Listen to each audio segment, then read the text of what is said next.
ल नमस्कार साथीहरु, म डिलिराम योगीको कान्छो भतिजोसँगै संसारकै जुनसुकै कुना काप्चा समुद्रको किनारा वा चार किना विश्वभर छरिएर मेरो भिडियो हेर्ने सम्पूर्ण दर्शक महानुभावहरुलाई आज म तपाईहरुलाई आफ्नै करेसाबारीमा फलेको अर्गानिक फलफुलको स्वाद खाएर देखाउनेवाला छु। भिडियो अन्तिमसम्म हेर्दिनु होला।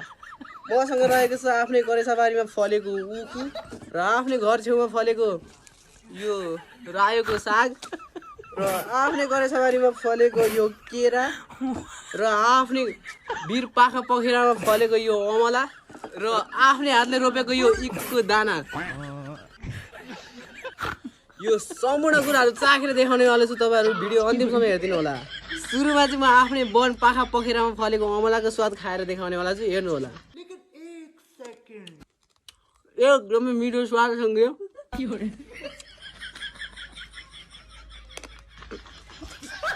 एउटा कुरो चाहिँ छुटेछ साथीभाइहरु, तपाईलाई म आफ्नै करेसाबारीमा फलेको खरबुजाको दाना पनि देखाउनेवाला छु। सो ल्याएर लगाइदिनु होला यहाँनेरि।